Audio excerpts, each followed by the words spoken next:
Welcome to the Paine Chateau Lounge here in Costa Mesa, California. I've invited Steve to the back patio and came by for a little chat. Alright guys, thanks for tuning in here to the AMA TruSpin Blair Union sponsored video part of the podcast. All five of you, we love you. There's probably a little more. Tell the other five. This is straight raw. This is straight be your questions you submitted through Patreon, Instagram, and wherever else we got the questions from. We thank you for submitting. I saw some today on Instagram for the few of you that did it. Nice work. He did. He did his homework. Or I did. I liked them. You cheated. I think you cheated. I hearted them. Yeah, you cheated. I cheated. I was curious. Now you're going to have preloaded questions. You know what answers. You know what we needed here? We needed at least a couple questions from like Chris Farmer and the Kelso brothers. Some calling. Some hard ones. Some calling. So like call me out like on some hey Dave in this issue. well, if you have a follow-up question, you can definitely get a hold of me or Dave on Instagram, any social medias, or if you have our numbers. TruSpin Podcast at Reggae Rover, at Campsite. Yeah, there's many places to. Yeah, my personal one is my Videogroove one, so. Oh, there we go. It's all the same. At Reggae Rover. At Reggae Rover. That's right. No Twitter, just Instagram. Love that reggae. But I'm tomorrow night DJing reggae. Oh, really? At the. When this posts, will be tomorrow night. It'll have already happened. It was awesome. It was awesome. The vibes were good. Vibes were always good. All right, so let's get to your questions. This is submitted by you guys. Here we go. By the way, I'm playing at the end of the month on Saturday. You're coming. All right, I'm in. Okay. I'm in. Now we're ready. We're in. All right. I'm going to be doing this throughout the night, stopping him, testing him. Go. Patreon supporter Brendan Brown asks, can you please ask him to make a VG box set? Guaranteed it will sell out. You can get creative with Impossible CD, all the music. Incorporate all the artwork into a booklet or something. Also, tag a question on there. Mm-hmm. What Buju Banton song did you use for the murder section of VG16? Both good questions. Start with the first one. The number one most retired Dave Paine video group question of all time. We talked about it the weekend we were hanging out. Every time it's the number one request, and it's the hardest one to answer because I agree with everybody. Yes, it should be archived. We should have like the whole series on DVD, hard copy, and like someone suggested about today on Instagram, and then I've gotten hundreds of times since the retirement of Videogroove in 2005, and digitally mastered, and everything from a Videogroove platform launch on a website where you can download it for 99 cents. We can raise money to start doing Videogroove edits once a year. All that stuff. I'm all with it. It's just life moves fast, and when you're working other jobs and you have a family and you're starting companies, like to have somebody who has the resources to take all these tapes and the masters. And here's another thing. Sean Tallman owns the first from Groove, Videogroove Incorporated. I own Videogroove from 99, which means I own Videogroove 12, Battle My Crew, till the end, till 23. Sean owns the masters from 1 through 11, through California Dreamin'. Now, it's not that Sean and I are still friends, still close. There's no bad vibes at all. In fact, it was all good. They were the guys that gave me the company. And I still talk to both of them, him and Morgan, still. But Sean has the masters in Vegas, and it's just like until we have a house that'll do it. And it's raising the funds to get them mastered and get them done right. It just hasn't been done. So, to be honest, we suck. And we should do it. And yes, it's a life goal. So I'm so sorry to everybody. And it's a great question. Second question, Buju Banton. That was from his first, I think Shiloh, from his album Shiloh. And I think it was his second or first album. Okay. And he's like one of my favorite reggae artists, and still to this day. Okay. Well, there you have it. There you go. Long answer, first answer. Short answer, second. All right, now we're getting to your Instagram. I try to pop through these if we can. Yeah, it's okay. Hey, some we have to repeat. Some will have to, yeah. Yeah. This has come from your Instagram. Lots of the Instagram. We kind of opened it up, and here they are. Okay. From Z. Dot on Instagram. East Coast VG2 was a pivotal moment in blading. Not only for myself, but the blading community as a whole. How did you go about picking that profile lineup, and where does it rank in your list of VGs you made? That's really good. I don't know. I'm a little more partial to VG. Always the first one of a movement, like because it's special. Like I'm EC VG16. number one, with Chris Majette as the guest director, which Chris had been working with Videogroove for many years before that. But Chris was like, he was very much active in so many crews in the East Coast at the time and had so much coverage, contacts, and, you know, I've always been such a big Videogroove East Coast supporter. I'm like, why? One day I talked to him a couple years before that. I'm like, we need to just do like an East Coast VG. I got the idea from, I think, Skateboarding did versions of it, and I was like, we need to do one for rollerblading. And we have the connections, we have the strength to do it now. We have the connections, let's do it. And we always wanted to do that, and we got to do two of them together. And had a lot of help from the Atlanta crew as well, and lots of satellite VG guys who were in those hubs. But yeah, it was. So how did the profiles come to be? Yeah. It really starts with like a seed, whether it's like someone, one of their personal filmers has got hot footy that got us going, or I went on a trip and got a good sesh with them and just, or I saw something in their skating or the timing that was right, you know. Right. That's how the lineups get picked. Availability, you know, when you're traveling as much as I was probably traveling 200 to 230 days a year. Right. You could see a lot of skating. You're filming 200 of those days a year at least. So yeah, you kind of have a feel. You're on the pulse. You're like in it. Like now, you know, I can watch it from afar from Facebook and Instagram, but yeah, still keep tabs. But I can't rattle off skaters like I used to. Right. I wish. Okay. But I still got my favorites. It's still get your Contemporary your go-tos. And current. Yeah. All right. 2 questions from rock_n_roll_Martian on Instagram. It's a lot of rock and roll and alien shit. Who did this? We allowed to curse? Yeah, do whatever you want. Who did the stop motion in VG6?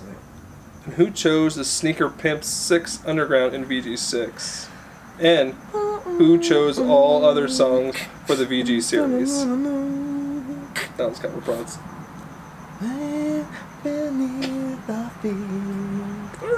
Crushes it. Oh, so good. Okay. All great questions, creative questions, and ones I know the answers to. More importantly, Stop Action was all of us. The creative group at that time was Dan Jensen was doing graphics for Videogroove, was fame of Harvesting the Crust in Minneapolis crew.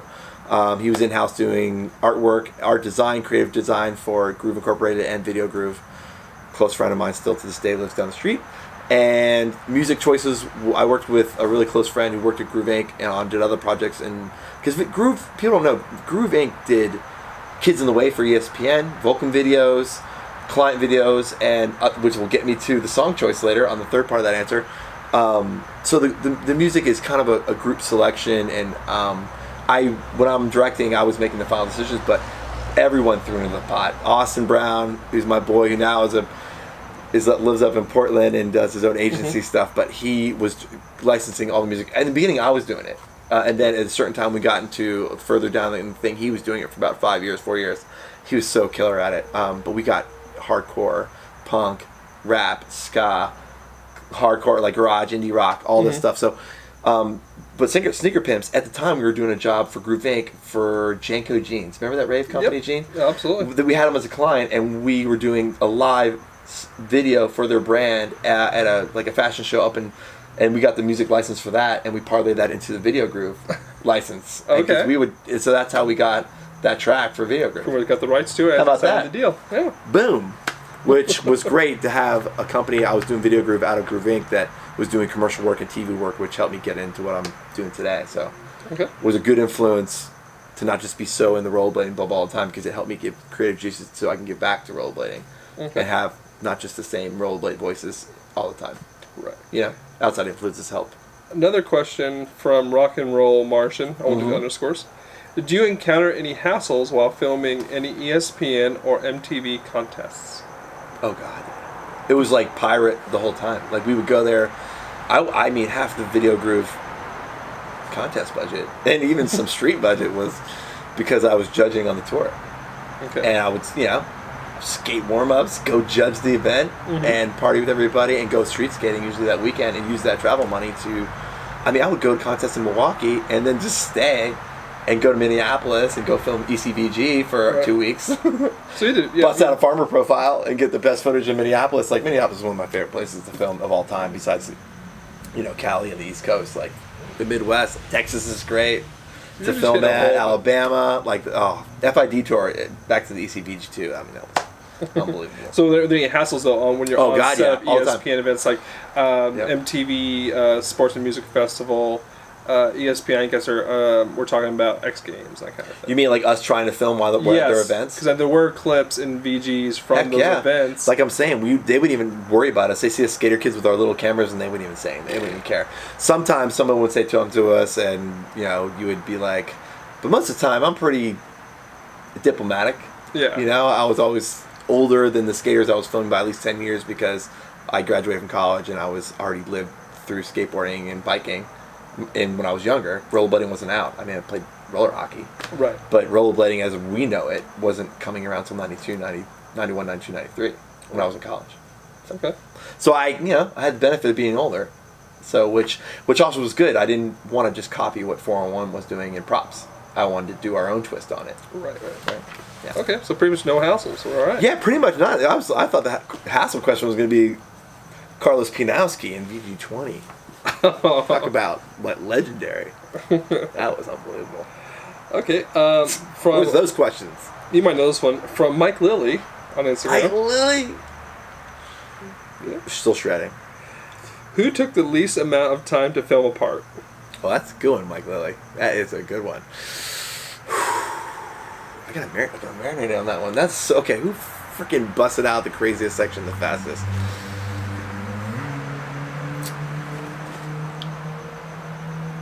Who just does hammers and was easy to film early on was Roadhouse, VG3. Randy Spicer. So just early on in that decade, he was just, when he does something, if he's gonna do especially something big, it's going down pretty quick. Like you can tell quickly. Right. The great ones can do that. If you had to put your money down, who was the least amount of time? I guess. So how many. Long I'm racking through so many of them right now. I'm trying to, and I don't want to do anyone disservice. That's a fucking hard one. Right. Okay. Let's pause on that one and come back to it. We'll come back and see if they had a question. I hate when people do that too, when they pause. Let me wait. But that's. I gotta scan the memory banks. Let's get to some more questions. We'll get back to it. Let's get the juices answer going. That question. Sorry, Mike. All right. Sorry, Mike. It's good. Mike stumped me. All right. I'm gonna try this one. Iggy TRS on Instagram. Who was the most difficult to film? Are there any standout tricks, stories that, in your opinion, changed the game? I guess just two questions there. Yeah, okay. I would say most difficult. I would say, and I might have mentioned this anecdote to you, and it was during the VG. It's VG. I mean, I'm VG, so it was VG, but it wasn't for VG. It was for a Solomon video, and it was, and granted, when I say this name, it's like him and I just have much respect for his skating and the stuff we went through together. But Aaron Feinberg and Shane Saviors, who I'm still really close with on Instagram today, and Aaron, if I ever saw him, I would give him a hug. But those cats, dude, we were on the Solomon tour, they would just F off. And I was like, me and Aaron got into our tussles because I always thought he was such hot shit, and I would call him out on it, and he'd be like, "You're fucking washed up." I'm like, "Yeah, but you fucking are a dickhead," and we just go at it. But I think we had respect for each other for it, Yeah. Neither of us would back down. But getting them to do their sections, but when Aaron would do stuff, and Shane when he turns it on, it was fucking unbelievable. You'd just be like, "Oh, it was worth it." It was worth it. It was so worth it. But that trying to get that fire thing open, that was hard because I told you we filmed 5 out of the 7 that were supposed to go, and Rob Thompson and one other person didn't come through, and that was supposed to be the finale. And we had a full, and you could do the full score. So that was probably the hardest one. That's where you're laying the pool. And I'm bummed that we didn't get it done the right way. And even though it was a great video, Focus was a great video. Our Burning Bridges was a good video. I was trying to beat Focused. And I just had this dream sequence of an opening, and the shit we had to pull off with no permits and fire, the shit we went through in Santa Rosa and Antioch with Vinny and Nick, I just felt let down. Okay. A little bit, but it wasn't because of Aaron on that one. Mm-hmm. Aaron was just during making the video, but his stuff was amazing. Okay. Yeah. On the second question, what was any standout tricks? By the way, real quick. Yes. I wish I did Wilford Rosignol. At least many of you our profile one day. I was a bit regret. Well, Because they talk about people who hit shit fast, and when they did it, Wilfred. Drop the. He would do Street like it was a contest line.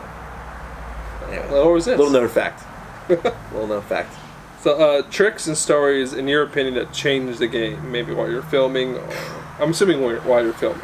That you saw it and went, everything's different now. Yeah, well, I could almost go through moments in time of people who did tricks, like Randy's backslide on the UCI ledge. Boom. Like VG3.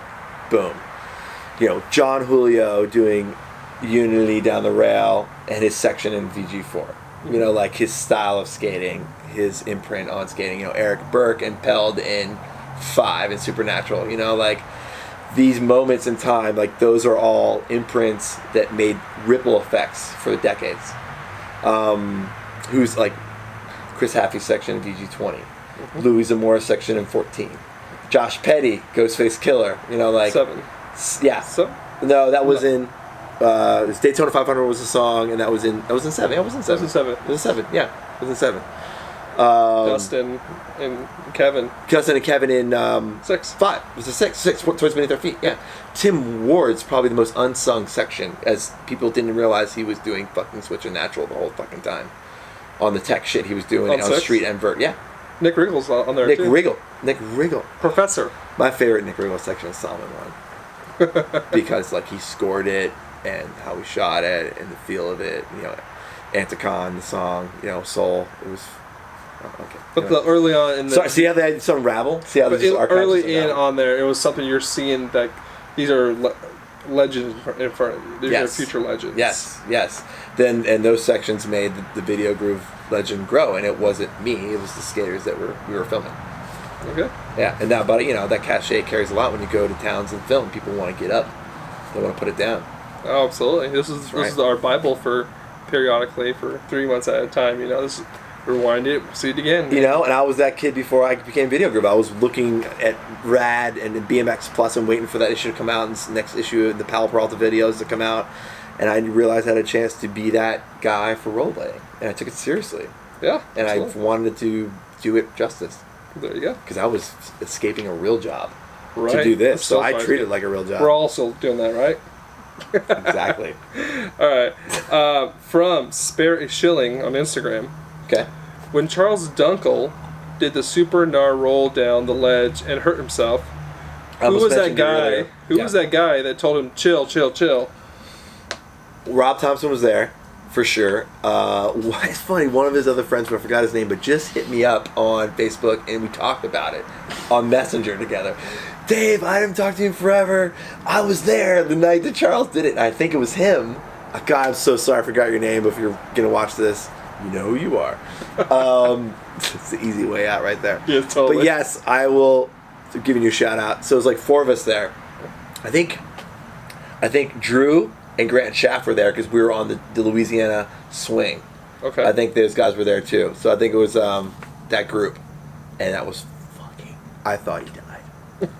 I mean, I think that and Carlos were probably my first 2 gnar. Just whether it's security or the moment or the dude almost dying, like top 2 scariest Videogroove moments. Okay. For sure, was those 2 things. Like, what did I do at this point? Carlos Pianowski, VG20 with Andy Cruz and Kevin Dowling, and Charles Dunkel rolling with Rob and the Alabama crew. And I think, I don't know if Wes was there, but the other photographer, oh my god, fucking what's his name? He's so rad. He does band photos now. He's still out of Alabama. He was Wes's good friend. He did rejects. He was there. Okay. Yeah. Okay. So that was gnarly. Chill, chill, chill. You know who you are. Yep. Sorry, I'm 0 for 2 on those, but I've answered the other ones. Okay. I'm doing okay. From Cota on Instagram. Mm-hmm. What was your process for coming up with the themes for each VG? Yes. Touched on it earlier. It's kind of like we start filming and we don't really have a theme. And during the process of filming, something's happening in the industry or something is on my mind of a theme that I want to get out, or it's a creative idea like Toys Beneath Our Feet. Like, oh my god, it's so great. toys beneath our feet. We could do these toys like stop animation segues for each one, and we can make them like days off. We start coming up with ideas, and we saved all that for the ending to do. We started coming up with a list of ideas. We put them on like a dry erase board or a sheet in the office, and every day we come up with just like band names. You come up with like segment ideas. And it's just creative whiteboard stuff. Yeah. And then you're like toys beneath our feet, like we're skating on rollerblades. They're toys beneath our feet. Like, let's not take ourselves too seriously, but like let's have fun and let's put it down. But it has double meaning. Almost every issue has some kind of double meaning to it. Okay. Where you're kind of leading the industry and kind of throwing something out there for them to digest, but you're also have a purpose for it. So it comes after, through the process, and in the middle of it, I would say. So you'll start thinking. Sometimes it's like you have a vision for the issue while you're working on the next one. You're like, oh my god, when I'm working on Puppets of Destiny, I'm thinking of Supernatural as I'm editing Puppets of Destiny. Sometimes that happens too. Okay, and then you get into like Battle My Crews. Battle My Crew, real quick, was idea came from walking Woodward and listening to kids sitting out. Me and Ryan Zalacki sitting out, walking through the kids' cabins and listening to what they were saying. Like at night, we were counselors. We were young and starting that program up there at Woodward and being directors and counselors, and kids were just so honest and they would just tell you what they wanted. And I remember thinking like, fuck, what are these kids like? The best kids. New school division, amateurs, masters division, guys who are already putting out videos that are already directors in Videogroove, doing their own parts, doing their own videos, the Bows, the Joes of the world, Pat Lennon and Sean Collins of the world, JSF, like guys who are legitimate pros and pro-ams up there, and then they're the best in their parts. Like, why don't they know what it's like to do what I do? Like, put yourself out there. Let the kids, let everybody have their opinion, see what it's like. Battle it out. Put it, like also me being a DJ, a b-boy, understanding, just put it out there. Like, just put it out there and let's battle and let it be cool. Let's be cool afterwards. You know what I mean? Like, either put up or shut up. Like, you're gonna talk shit, you better put one down. Right, kind I of agree. thing. You know what I mean?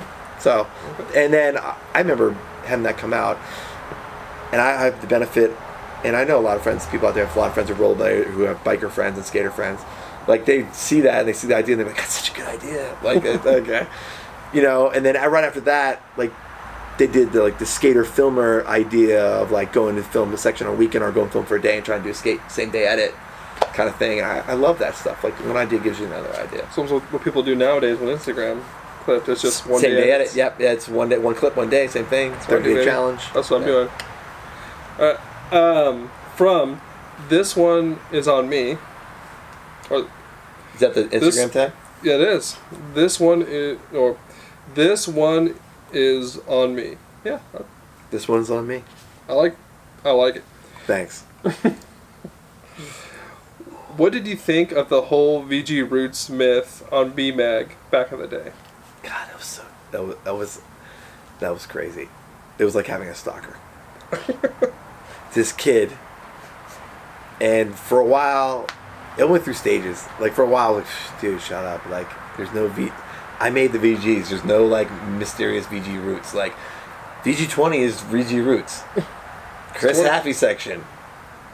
And it's just like this kid was just swear up and down. And yeah, I hate to blow people off. I was trying to engage everybody because they're taking the time. And it's like, I had people that I looked up to that helped me out along the way. And I was trying to be there for the kids when they got questions or they have an opinion or they want to ask questions. So, I try to engage them, but I was just like, this guy's fucking psycho. Like, and I finally would get to a point where go through stages, you're like trying to help them out, and you're like, dude, I don't know what else to tell you. There's no thing.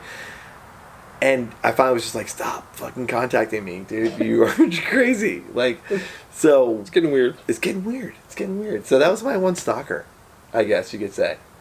Oh. And I think maybe he was just fucking with me the whole time. I don't know. I didn't bite, and then I bit, and then I just tried to let him go. And it just kept on. And finally, I don't know. Thanks to increased social media, I haven't heard from him since. Now I'm gonna hear from him. Thanks, guys. Here we go. Thanks. Sorry. Thanks. Way to go. All right. Yeah. The next question Are you feeling the flow? It's going good. Good. Yeah, we're flowing. It's flowing. Like part 2. Flowing. Oh, that camera's rolling. We're going. You're good. Are you in frame? Yeah, you're in frame. I'm coming in clear. You're chilling. We're good. There's all no edits, straight. Yeah. Just do you have to edit the podcast? What? Do you edit the podcast we did for? Okay. I do. Okay. I'm all set. All right. this we've already kind of answered this already, but I'll just say that Jason Andrini started on Instagram. Any chance of getting all the VGs re-released as VODs or something? Again, life goal. It will happen one day. Also think digital right management. That was that thing back in the day. Yeah, now and also music clearance.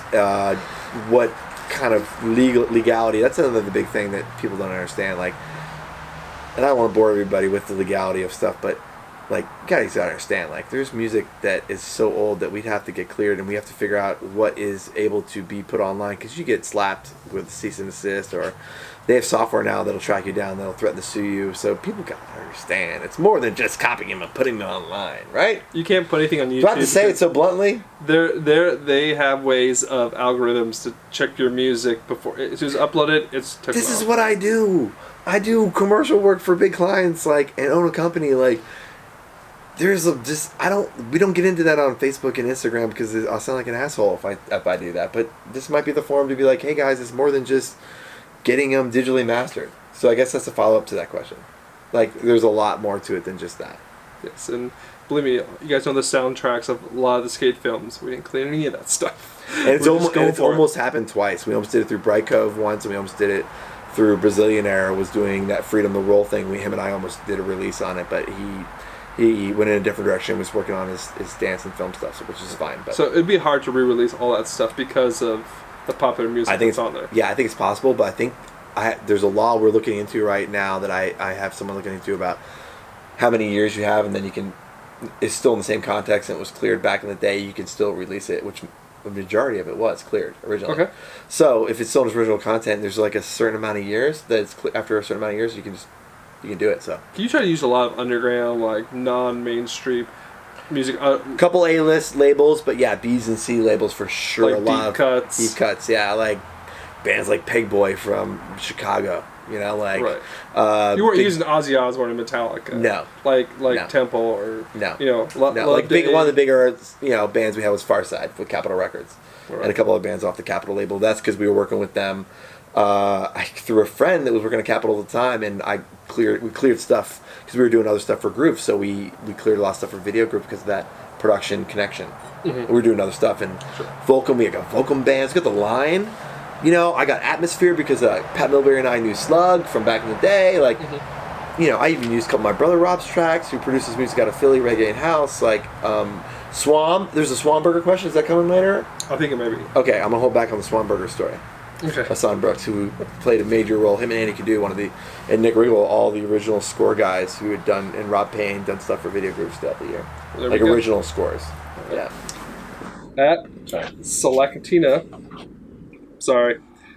Wait. Got the Philly. Go. The Philly. Out of focus, in focus. No? Philly focus. Philly focus. Philly focus. How profitable was Videogroove at its peak? Good. Another good question. This is good. This is like inside director's theater. Bro, this is release the numbers. This is 30 for 30. Release the numbers. Exactly. Okay. This is a good question. Okay. Keep going. You're good. So, like, when we first started it was obviously Hoax guys and us. Two players in the game, and the Hoax guys have, I guess we'll do it in like how many copies per issue, like roughly that we would sell. I think at the peak the Hoax guys would do 18 to 20,000. I think it's some of their total release, and I think the most we ever did was like 15 to 18. So close, very close. Mm-hmm. And then it never was that high again. Okay. But it was a slow. So over the years, it was just 1,000 less a year, 1,000 less a year, to the point when it got to 99. When I took it over, it was probably at 8,000 or 9,000 copies a year. So I'd gone at least 10,000 down since when Marshawn and Morgan started it to when I took it over in 99. And then by the time I let it go, it was probably 5,000. Okay. Something like that. So in the beginning, it was at its peak of sales. Yeah, and I worked for Groove from 94 to 99. So I had a salary, so I didn't get any of the profits. But, I did everything from licensing music to fucking sell the video back in the day, to editing and shooting it. I mean, it did fucking everything for Videogroove. And Sean and Morgan helped too, but I was running the show, and they were doing the Groove stuff, and I was doing Videogroove. But when I took over 99, I was doing 3 big video grooves a year, the Colony Summer video, and a team video every year. So I was putting out 5, and then that was probably making 80 grand a year. Okay. But I was hustling. I worked all the time. That's perfect. 2 But jobs. I loved it. I loved it. I loved. If you're doing a job you love, you're never working a day in your life. You just So I loved it. So, but and then it got to the point, in '99, that was when I was making the most. When I first took over the company, because it was just one man show. I had an office in my apartment that I lived with Ryan Zalacki and eventually Randy Spicer, where I just edited out of there because I was traveling all the time. I just had all I needed was an editing bay. And I had all the crews come in there to edit and stay, which was part of the fun. And so that was it. And so we didn't need an office. I had no overhead. So it was great. But when sales kept going down, I couldn't even support myself at the end. I wasn't even barely taking a paycheck. Thank God for Fuel TV, or I would have had to just go get a regular job. Okay. Okay, moving on. Because this next question kind of leads into what we were just talking about. Okay. From Daniel Hill Media on Instagram. Mm-hmm. Is it true you started with 2 VCRs linked together? What would you tell people starting out in video today? Heck yeah. With Videogroove, the offline edits before we took them to an online bay for mastering and for final assembly was a high 8 deck, pause record, timing it for the raw edits. I would literally assemble the edits, edit them myself, and then I'd go sit with a dude who had like the new in his house, like first nonlinear editing system, it was like, it was before Final Cut and Premiere and Media 100. It was like, whatever it was called. I don't even remember what it was called. And I'd sit there and be like, dude, he's moving my video clips in a sequence, and it's like virtual. And it was like, for me, it was like Minority Report. Nowadays it's standard. But I started it in my career when I had a VCR, when I was making videos with my friends in high school when I was 15. And before we started TV Sports at my high school, we had one camera with a attached to a VCR that was over your shoulder. Okay. And I learned how to cut film to film first, and then VCR to VCR, which the kid was questioned. But Videogroove was high 8 delay offline editing to nonlinear editing assembly master, which eventually turned into Media 100. I think it was VG5 or VG4.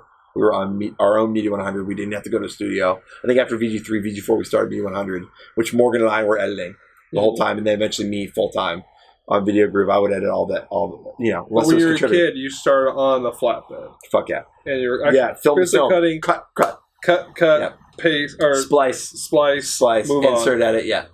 What's the next step? Oh, it's a wider. So you can imagine these days we're on Premiere and I'm cutting. I still edit to this day. Not as much like I did, but for certain things I do. And I'm on Premiere and it's just like it's trippy. It's like, wow, I've lived through such an incredible time of technology in my life. And so what advice would you give people starting out in video today, such as myself? No, it's good. It's a good question. 3 things. One is network. And there's 2 things people always say, and they're cliches, but they're true. That's why they're cliches. It's who you know and what you do when you get in there. Also, who knows you. Could work either way, depending on your perspective. But yeah, networking gets you to friends. But when you get opportunities, you make the most of those opportunities. You do great work. Treat every job like it's your last job, because you'll always be, and never burn any bridges, because that is how you maintain a great network and how you maintain a great, avenue for success.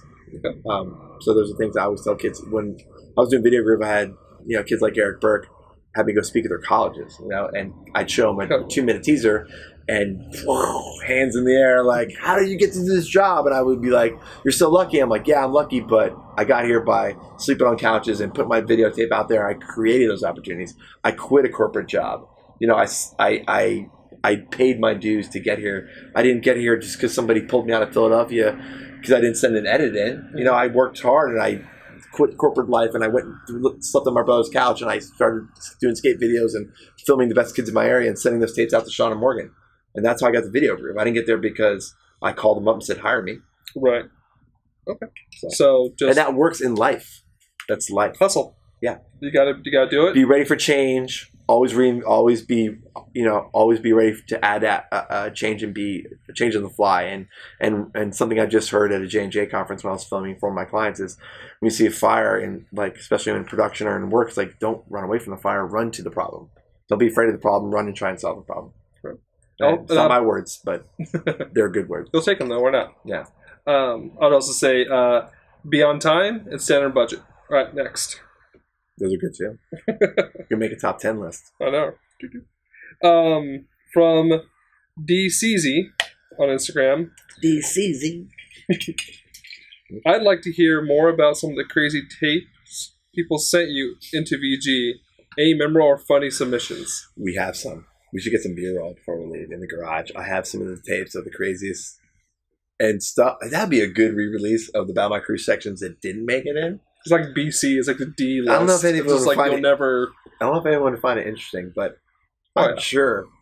See, that would be a good. See, Videogroove would be good when I'm slowing down and I'm in retirement and I'm not doing anything else and I can do rad archive stuff. It's like I want to give it to people to do, but like it needs to be done right. And that maybe that's me being anal and a perfectionist, but like that's. There's lots of hurdles in life to get away before this can happen, but yeah, it should. But I just want kids to know that like my heart is still there and it's always special to me. And Videogroove that's why I wrote VG for life, because no matter what I'm doing, it always meant that much to me and it always will be. Okay. From _safe_journey or safe journey on Instagram. I like that. Who is your favorite videographer now? No, that's good. I just got a broad statement, but maybe we'll talk in the blending world. Well, I have. It's too hard. Well, I love. Well, certain guys I love for certain things, so I can't really pick a favorite. Sure, because I love. Which kid do you love the most? I love AJ and his panache, and their whole crew. Like they just have style and originality for days, and they really give rollerblading that kick in the ass.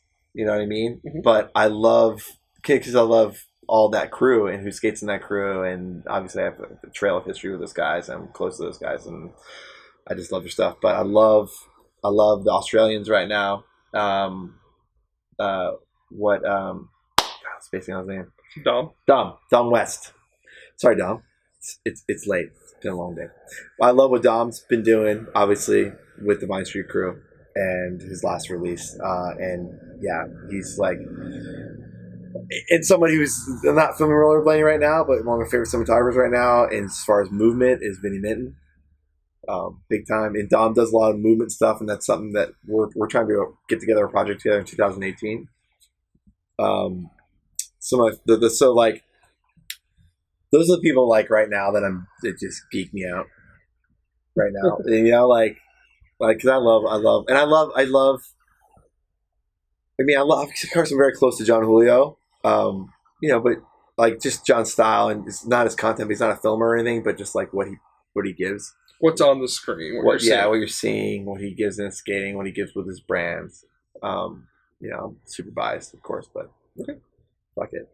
Well, actually, the second question that Safe Journey gave you is, in all the John Julio years of shredding, I noticed that the most of his sections that he's shredded on a picnic table. Would you put together a John Julio picnic table video using old and new footage? And you know what? Two first clips I would use is in the 18 days in VG3 is those fucking like. He'll do like just like on the bottom part of a bike rack, mm-hmm. or pick the bench. He'll do like just like a far side sole, but then he'll blind spin to front side up on the front and top of the rail, and like, yeah, dude, that's what makes John so unique. He's like picks the hardest shit to do the most hardest thing to grind, to do like the most technical thing, and he'll do it in his most unique way. And because John has a different background and his essence of how he skates, and that's what's so wonderful about rollerblading and skating and anything to do with movement. It's like you're your own person, you have your own style, and that comes out in what you do, and everyone's unique to that. And just like he's been the constant since the whole entire time. And I think his 40 edit just proved that statement once again. Just you can see. And that's what I see the comments. I watched all the comments from his Instagram and them goods and everyone who commented online and the site. That was one of the comments that stuck out. Everyone's like, God, you've been doing it so good, so consistently for so long. And like props to doing that at 40, and that's hats off to him. I was happy just to film a couple bangers, get back in the game a little bit. And the last question taste. From Safe Journey, his third question. Safe Journey, come up with some good questions. Come up. What do you think about VODs versus the DVD releases nowadays? Good question. It's cool because there's like two sects. There's like, I like to embrace technology, and it's kind of like the Japan culture. If you go to Japan, like if you ever go there, they really respect their history and their ancient, they have respect for the elders, and they treat the elders totally differently than we do in the States, which is fucked up. But they also are so into technology. So it's this balance of like the yin and the yang. It's like they love the old ways and they hold that close to their heart, but they're constantly pushing the future. And which kind of like circles back to that part of the question. It's like there's these two sects in an old thing. It's like these people that want digital want it now. They want it on their hard drives, on their cloud. And it's like I'm the same way, but I'm also a throwback. I'm an old school DJ. I love vinyl and I love classic. I love old school stuff. So like I mean, why can't we have both? Can we have both? Yeah. I'm a fan of both. That's such a middle brother talking. I'm such down the middle. I can always come out economical too. Economical. I think that was on DVDs cost money, printing costs money. Yeah, but I think people love the tangible stuff they can hold. True. I think that's what's cool. It pays more value. Yeah, and I respect that too. And it'd be cool to put. And VODs can be lost after one or two views, and never be watched. Exactly, and like you love having a little magazine or a DVD to hold, and that's what we loved about putting a little mini mag in there, like VG4, and attaching it to the. Just give somebody else, give them a little extra insight to what happened in the issue. Yeah, that's what I was asking. Yeah. All right, this is from, you may have heard of him before, CJ Wellsmore. Possibly once or twice. I heard he's a pretty decent rollerblader from Australia. He's okay. He's good. He's all right. CJ, what's up, dog? When are you coming? I'm coming up on CJ time because he's coming to Blading Cup as always. Oh, there we go. Yeah. When are you coming back to Australia to film another Aussie section? I'll get out the old floggers. I told CJ at the last Blading Cup, we had a couple beers together, and I leaned over him. I go, dude, I would love to do a section with you now. Like, because like I told you, I follow rollerblading still. Obviously, a lot of my friends are still big-time rollerbladers, or like AJ, still in the middle of it. So I'm blessed to have such a big open window and all the best skaters. So CJ is one of my favorites. He reminds me of the Wilfred Rosenthals of back in the day, and those kind of guys that can translate Tim Wards who can do what they do in a contest in the street. And just be like, wow, like this guy is all trained. Cool. That'd be cool to go back to Australia. But maybe with this Dom Vinny thing, like CJ, we'll talk more when Dom. Hopefully he's coming over for Blader Cup. We'll talk a little bit. So my company's almost getting there where this might be possible next year. So I'm going to throw caution in the wind and say 2018 or 2019. Second question. Any chance of coming back for another Battle Mic Room? Yes. In fact, it was almost there. It was almost there a few years ago. I remember this. Yep. This was when I got the job for Woodward after I left Field TV for a year. I was running the content and running the Camp Woodward show for Woodward. I was kind of to continue the series we were doing at Field TV. We did the series with Brain Farm. It didn't land on a major network. We got it on Outside TV and Hulu, but it was looking for major distribution, and I had to give back all my camera gear. My plan was to get. Obviously, when I was at Woodward, I was going to be around rollerblading, skateboarding, and biking all the time again, doing stuff for Woodward. And I had a camera, and I would just spend my free time putting together Battle My Crew. And that was going to be my issue every year. Like, keep Battle My Crew going, do it online digitally, and have everyone submit edits. And I would do my edit, and we'd all release it, do 12-day, 15-day Battle My Crew release, and do an edit every day. Dude. If kids knew how many plans I've had, and I have a book, a video book of ideas and samples. Like, it's funny. I'm still working in Videogroove in my head these last 15 years, and I have ideas. So if I ever decide to do it again, I have this book of ideas of Videogrooves of issues I would pick up and just kind of adapt it to the modern day. So we're getting close. Hey man, VG forever. Just to be able to put it down for John's section, that's just getting my foot in the water to be able to, because I haven't had a camera. I've been borrowing and using company cameras, so the last 10, 15 years. It's nice to have a camera again. So it Can't make still, a section without a camera That's true. that you have at your disposal all the time. Then again, hey, it's the best camera you have is one that's with you. Another altruism. Third question from Mr. You tell CJ we've done this Wellsmore. before? Yeah, CJ, go. Go, CJ. What are your favorite Battle My Crew sections that didn't make the cut? Oh, shit. Oh, They'll call them on the bubble sections. sure. Like, on the bubble, like you didn't get drafted. Like in the minor league still, they just didn't get called up. Well, those are the people that gave me the most shit because they didn't make the cut. They would call me up bitching and complain, the bitch and complain line. There was there'd be sections in Detroit where I would get 2 edits from a city, and because of how many edits we'd get turned in, I had to pick one. And I couldn't just do 2. I mean, if they were good enough to be 2 in a city, but sometimes that wasn't the case. So I remember there was 2 Detroit sections, 2 Chicago sections where I had to be like, and they were good. They were good enough. 2 Boston sections, a couple Philly sections. I had to go against my own on a couple of these things.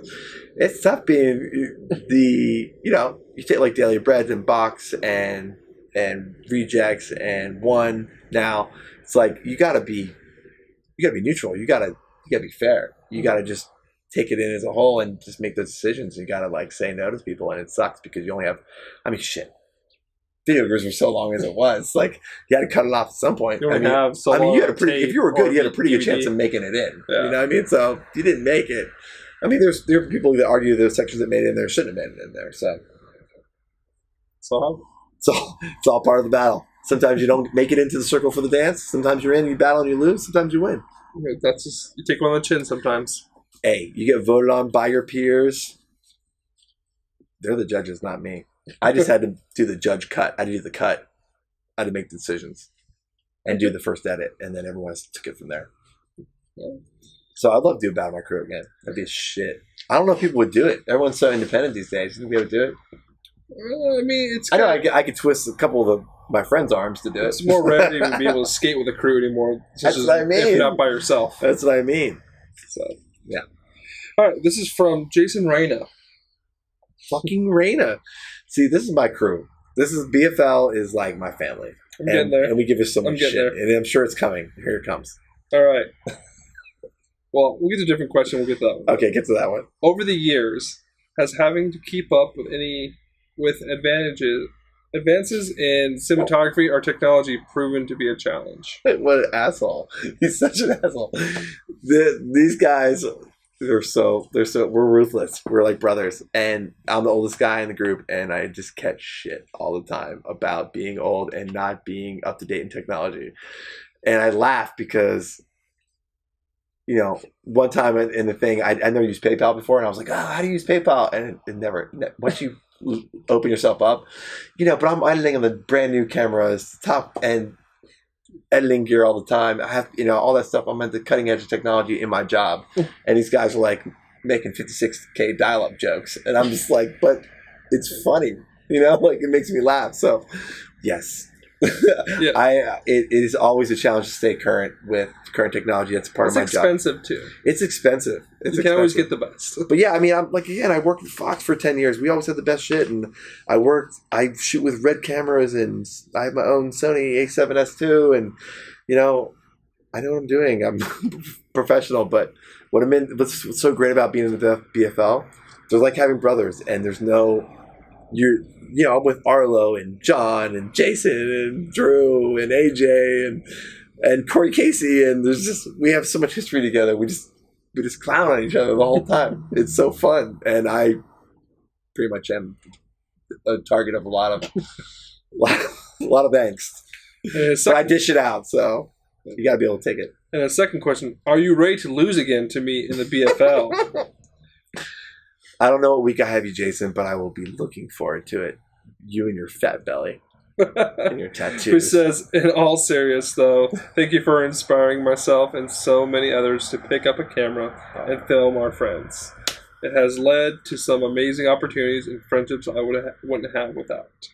Just really. See, that makes me want to tear up because that's some shit he would never say to me unless this was happening.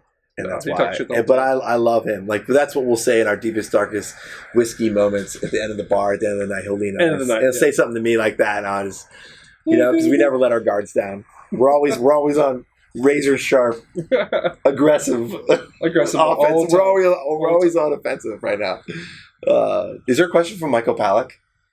Coach? Because you understand, we're on a BFL text thread every day. It's like our lifeline. We talk every day. Yeah. It's like a constant reunion every day. I don't know if he got the message. But I think he was joking, but I wanted to see if it was for real. I have to check every time because they could be joking. Mike's like, I submitted a question.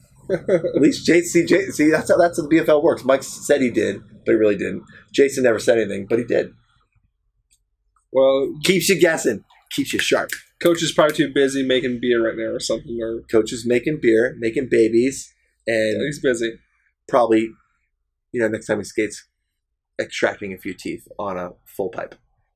Probably. Vegas 2 years ago. Anyway, wasn't there, but saw it. Saw the pictures on Instagram still. You can check it out. It's all right. Mike owns it. At Ground Zero with 4 O's at the end.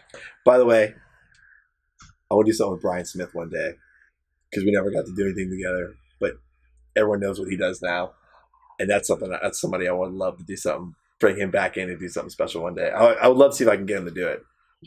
He's my dog. We need to recreate the Friends episode. Well, we need Mike. We need Mike to help us with that. That's why I thought of it. Mike and Brian are like this.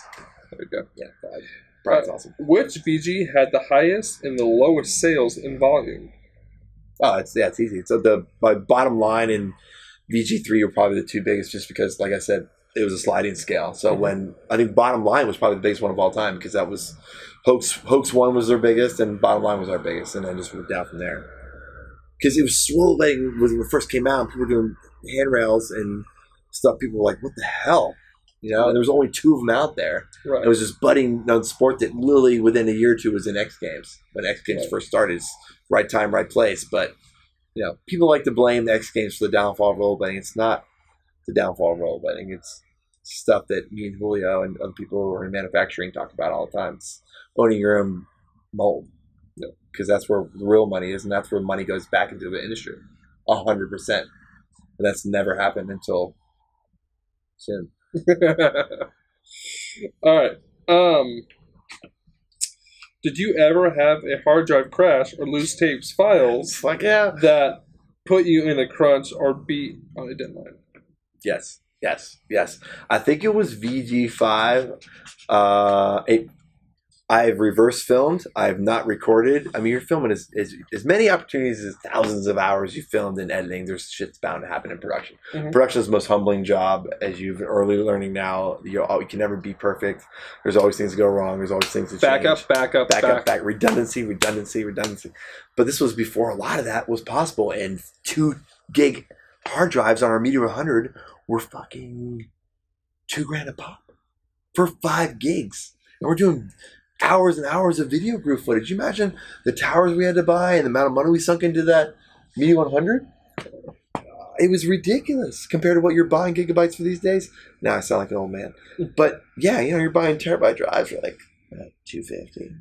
It's great. It's fantastic. I'm working in 4K and red footage, and it's beautiful.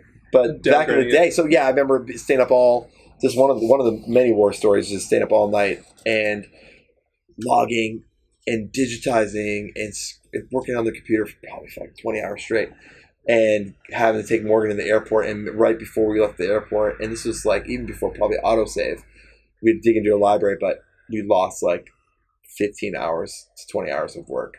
And it was just like really crucial finale work. And it was just like, I remember. It always happens right before you hit It's the most empty feeling and not knowing and problem solving. And this was the days where you GoPro. Where you couldn't you can figure out some things yourself. Like these days you can figure a lot of stuff on your own, but this is when you had to call a special IT guy that came from some other place. It came to work on your computers because you didn't know about it. Yeah. So there you go. Yeah. That's the end. That's the end of that story. One last question from him. Did you ever start a profile that you couldn't finish due to scheduling, injuries, or creative differences? Never for creative differences. injuries, but never totally canceled. Maybe from profile down to mini view because of an injury. But I mean, I'm pretty lucky. There's no one that sticks out in my head that was like, we were going to do this and then we canceled it. I guess that's, to be honest, like I think kids got, especially after the first couple, kids got asked to do it. They were like mad committed. Like, because they're, Videogroove was the #1 video magazine in the sport up until Life Plus.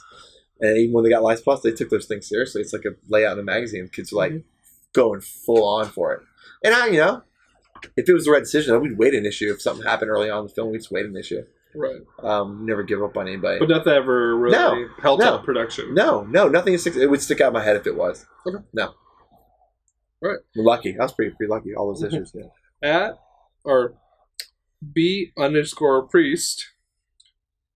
Well, I guess we could answer this already. Will a VG box set ever happen, and how do you? And second part of the question. So, will a VG box ever happen? Box set. Box set. Same as a DVD. VG Forever box set. Call it. That'd be the name of it. VG Forever for sure. Maybe the shirt will be in there. Who knows? And how the hell was Jake Elliott's VG3 section filmed in one day? That's the answer to the other question. It was. I knew it was there, but I will let you figure that out. Really? Did you? It was really? Honest? Jake Elliott. Honest? Well, I read all these questions before. Okay. But that's the answer to the question that I didn't answer. Jake Elliott. One day. No, that was it. That was like, that answers 3 of the old questions. So we went up to, this is when I first started filming with John Julio. And you spelled John wrong, by the way. I know. Back then. Dude, there's names. 15% of the names are spelled wrong. Mind you, some say this guy, that guy. Never got a name, got a clip. Might as well be funny if you're going to be wrong. Might as well go for it. Yeah. Like, own it. There you go. Right? So, Jake Elliott. Jake Elliott, yeah. We went up there because John was riding for 50/50. Team X-Blades, by the way. And he kept telling me, you got to go meet the dude from 50/50. And Jake got to meet the 2 riders that are up there from San Luis Obispo. John Starr and Jake Elliott. And Starballs. Yeah. That's when I met John Starr and Jake Elliott. Went up with John Julio. And I forgot the name guy, 50/50. But when he was making him out. No, it wasn't Lawrence. This was before.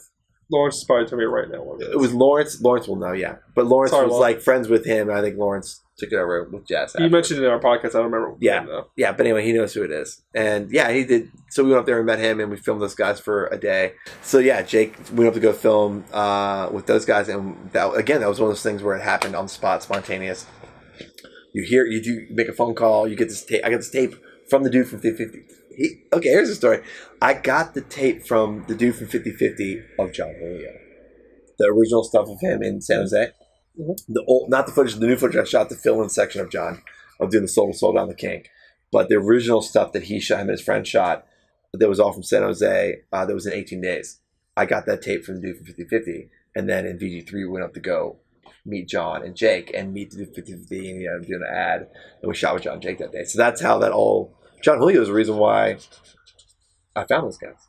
Really? John Julio's the reason. And he's the reason, the guy 50/50 is the reason why I found John. Because he sent me the tape. There you go. It's all, I think, John Julio. This is what it is. It all comes back to John Julio. It really does. All right. And Randy Spicer. You just need to finish this. Well, I'm going to tell you this lyric. You just tell me which VG it said. Okay. All right. This is from VG Trivia. E_Van Halen. He's pretty good. He does his own stuff. Shining star for you to see what your life will truly be. Shining star for you to see what your life can truly be. VG6. Oh, please. Come on. That was easy. That wasn't even a deep. That's an easy one. Beauty. Kelsos and I and Farmer would just warm up with that one as we're getting into the van. That wouldn't even be a heat of a battle question. That'd be like, we wouldn't even ask that question. It would be given. I'm scared, though, because I'm going to miss one. Go ahead. Okay. We're getting towards the end here. Okay. This is from @EricShrine1. That's the real Eric Shrine, by the way. Eric Shrine. There we go. So you know. The president of Escosa. Guru, VG4. Surfing.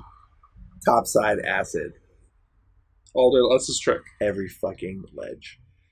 In the very early VG days, being located in the middle of Huntington Beach, the hub for surfing and skateboarding. What was it that kept you in love with aggressive blading? You're on to me. Thank God the GoPros are tough. Because it's just it's okay. Okay. Question was, Eric Shrine. What kept you in the? Okay. We'll start. In the very early VG days, being located in the middle of Huntington Beach, the hub for surfing and skateboarding, what was it? What kept you into rollerblading? That's a great question. I think the fact that I was in California and drove all the way out there and quit a corporate job, and like I said, had stayed on couches in Philly to try and get there. That was all the fucking motivation I needed. I mean, going from Philly to white racist Huntington Beach, where I grew up around multicultural city life kid, suburbia, and mixed with city life because we live so close to the city.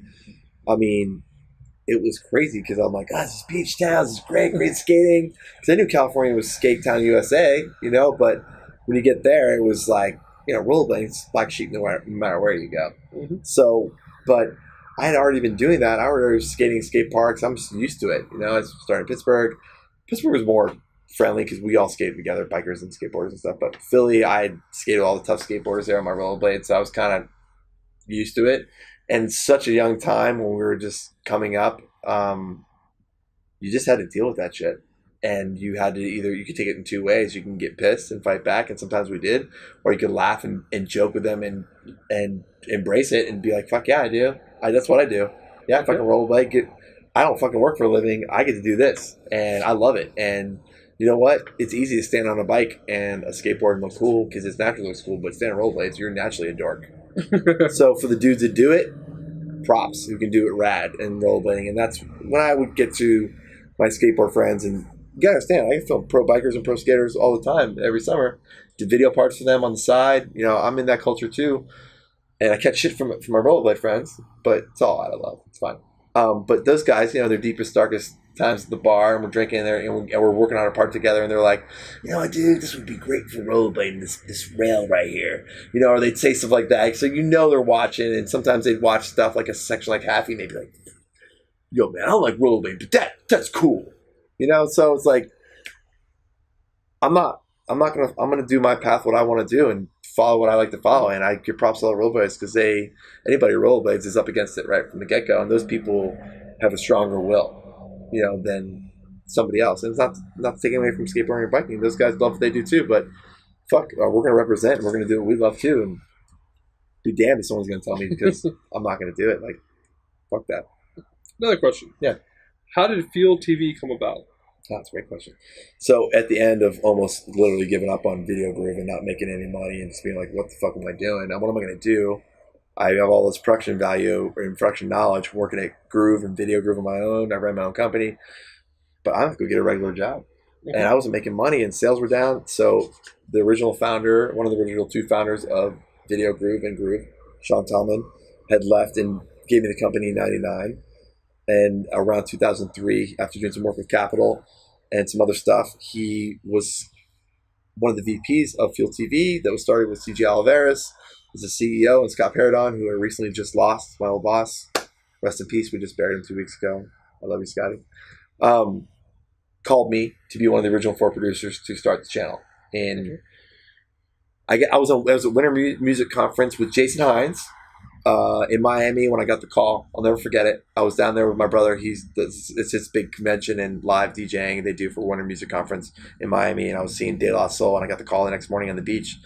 Sean's like, "Are you ready to make a change? Are you ready to consider this opportunity?" And I was like, "Yeah, of course." I was ready to, and it also, in my back of my mind, I was like, maybe I'll get rollerblading on Field TV. Like maybe somehow, some way. I knew the agenda wasn't rollerblading; it was six of the other sports. Pepper no counts. Yeah, but I was like, at the time, I was like, this is an opportunity for me to, I gave everything I had to rollerblading for 15 years. Like, to work at Fox, to be at First Action Sports Channel, full-time live and to get your shit on major television and to do all the sports you grew up doing and have a potential to maybe get rollerblading. I mean, that was another dream time opportunity. Who would not turn that down? Right.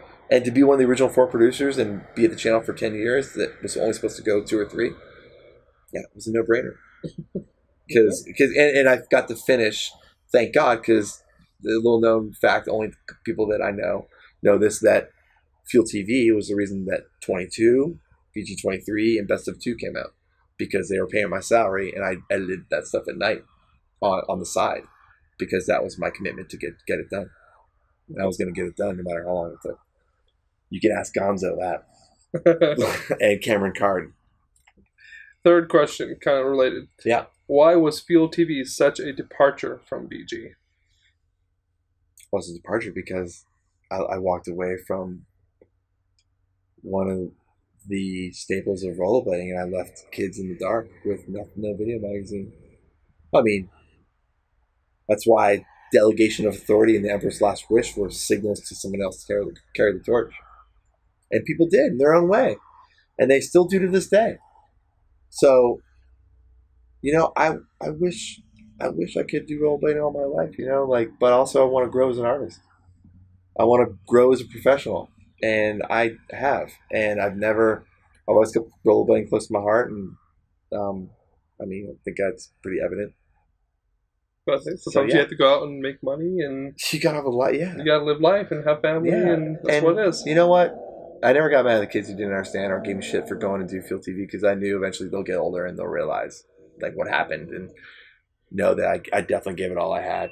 Mm-hmm. Shit, I did last 4 issues for nothing because I loved it. Passion. You start with passion, you end with passion. Yeah, still always. Yeah, exactly. And last question is from @TruSpin Podcast. Premiere Pro CC, Final Cut X, or Avid Media Composer? Again, he knows I was an Avid guy at Fuel TV for the whole time, but Premiere, I'm a fan. I'm a fan of Premiere. Premiere CC. C. Yeah. You? Premiere. But learning Avid. It's good. It's good to have multiple languages. TV and editing is, independent stuff use Premiere. No, it's good. Hollywood uses Avid. Yeah. There you go. I mean, different people still use all 3 of them, but yeah. Whatever. If you're in a big company, a big system like Fox was, when you pick a system, you stay with the system. It's like when you're a small production houses, you have the flexibility. You have 5 machines, you can switch them over easier than you can a full network. And it's going to be versatile. When you go to a job, they use That's one or the other. You know it. You know the keystrokes. It's all speed, efficiencies, getting the job done. Yeah, it reminds me of Drew Backrack. It's one of my closest friends. He's like, someone asked you a question. Do you know Avid? I certainly do. He's like, you can learn that during the keystrokes in 2 days. It's so true. I mean, you just jump in. You gotta be in these days, you gotta be self-taught, and you gotta jump in and figure it out a lot on your own. All right. It's not like back in the day. Well, that's it, guys. Thanks for submitting your questions, and we will talk to you soon. And you know what? VG forever.